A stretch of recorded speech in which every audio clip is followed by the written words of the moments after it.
7, 6, 5.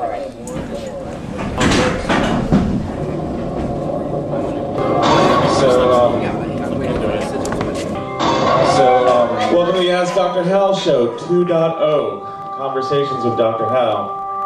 I'm gonna try and catch my breath. Just technical difficulties with the cartoon, as you saw, and I had a little image I wanted to show. It's not there, but interesting thing in the news today. I had an image. It's not there though. You all know Chicken John, right? You've heard of him, anyway. Oh, what? He ran for mayor, and well, actually, I read an article today that you've all met Chicken. I already asked that. You know that sometimes he may say things that more or less may not be true, but may be colorful, or No! Chicken may talk a lot of shit. Well, an article today, they are actually using chicken shit to convert into fuel. They do this by finding a way to process it without creating any carbon. Chicken shit. So someday it may be really humorous, and right now probably isn't the time that the world may run on chicken shit, because it will mean that chicken has won.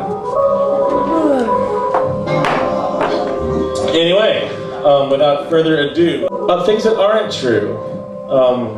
I'd like to introduce Pete Goldie and his Space Report. Hello, Pete Goldie. Hi, Robert. How are you? Oh, I'm happy, and you know I'm happy to be here because you do clearly classify as a space skeptic. I don't believe in any of it. I don't believe in the moon landing. Yeah. Show me a picture of the flag on the moon or some proof. They have these telescopes. They're giant. Working on it. Yet they have not shown like a high-res picture of like, oh look, there's the footprint of the dude. Working on it. It's a scam. Any newcomers to this show? Newest newcomer of all, the little gizmotronic girl in the back there, the little girl robot, the daughter of Simone and David Calkins. Yeah. Emma Danger, yes. Yeah. That is a beautiful baby. Yeah, that's incredible. How old is Emma? K-Rob, hit start. She's a little under 5 months. You must be great parents to be taking her to a nightclub where people are drinking illegally. So what lies have you been told about space this week? Oh, I've got some great things to tell you.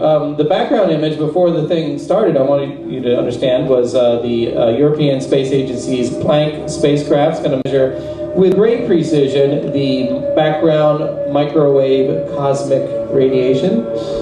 But for now, we're going to move into something a little bit... Is that going to replace the Cassini orbiter in your heart? Is that what's going to happen? You're going to lose love for the Cassini? Well, yeah, in a way, because... love for the Planck. Cassini is, you know, talking about something in our solar system, Saturn and its moons, which is pretty cool, very cool. But the Planck mission has to do with everything about everything. So you and the Cassini are breaking up.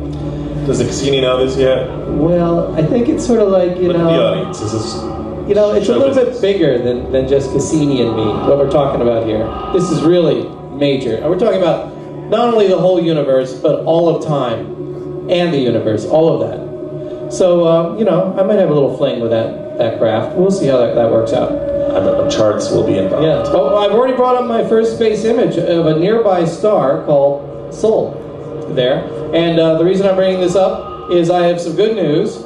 For 2 years, we have had an acne-free image of the sun. No sunspots for 2 years. And finally, sunspots have finally returned.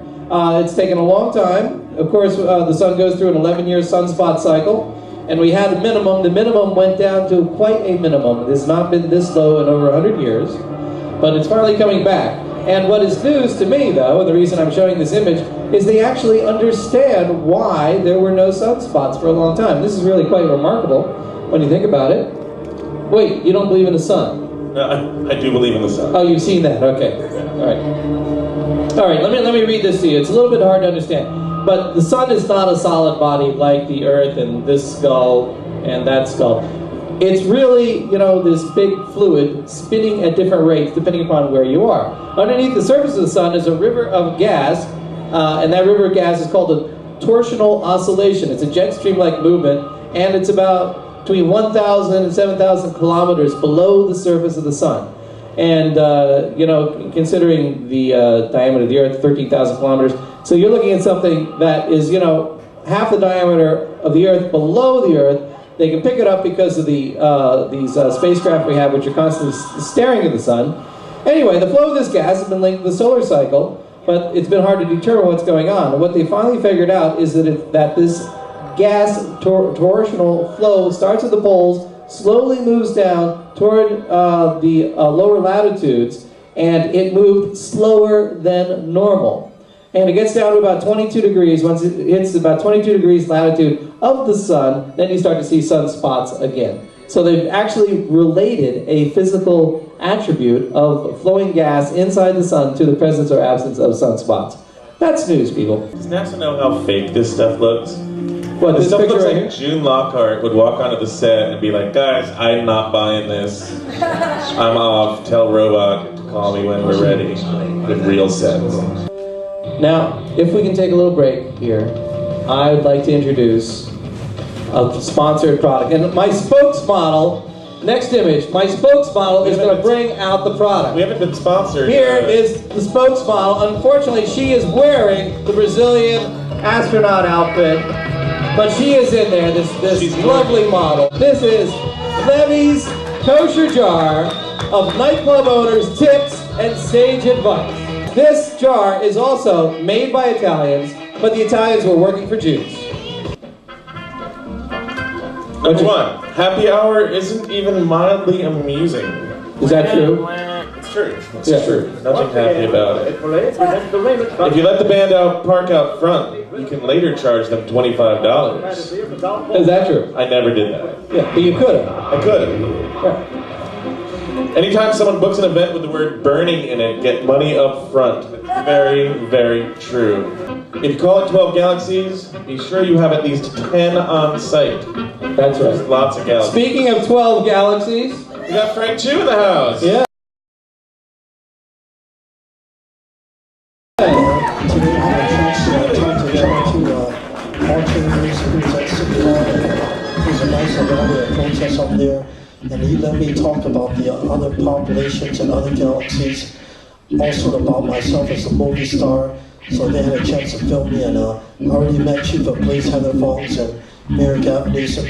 They were choosing the new police chief too.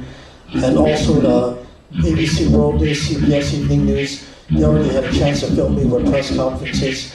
It was about the 12 galaxies of populations with Bill Clinton and Bush and Cheney guilty of the impeachments.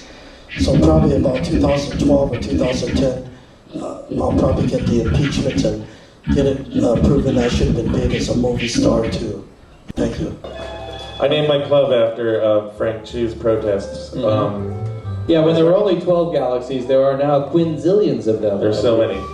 So yeah, this is the next piece of advice. My favorite in the Levy's jar so far. Don't ever, ever let Pete Goldie drink free. Hollow leg. It's very, very true. Cranberry and vodka. I had to stock extra when we did the show at 12 Galaxies. Try to locate next to the School for the Deaf. Yeah, that would sound have helped because Scott Dudley, the guy in the back, sued me for being too loud. Regarding barmaids, tattoos okay, good looks okay, big rack, priceless. Remember Misha? She had a gorgeous She had really nice teeth, right? teeth. Yeah. Don't take advice from a failed bar owner named Chicken. I did that. I took advice. Yeah? Some of it was good. We're gonna run the world on chicken shit. It's gonna happen. The world itself will be run on chicken shit. Well, the mission is run on chicken shit now all the time, isn't it? Regarding keeping the ladies' room clean, there are sickos that do that for free. Let's see. Always savor the moment before the cops come. Guys taking girls on first dates usually tip the owner. Suckers. Water down the Jameson with water, not Chivas Regal. Cheap vodka in Grey Goose bottles pays the rent. You're not supposed to tell people that. A well vodka drink is $5. A Grey Goose drop vodka drink in 12 Galaxies was $8. Who paid for the Grey Goose? Anybody here? Yeah. Can anyone tell the difference? Booking musicians is no fun unless you're a cop. There's going to be alignment on Friday morning of the moon and Mars and Venus. Very early in the morning. I'll be asleep. I want you all to get up and tell me what it looks like. And finally, one last picture of my daughter Daria. I'm not going to be the only one getting all this vicarious praise because you produced a pretty kid. No, not those guys aren't the only ones. Anyway, here's my daughter. She's either playing with some Play-Doh there or preparing to detonate some C4. I can't tell which. Anyway, that's all I have for you. I hope you have a great show, Robert. Bye. Thank you.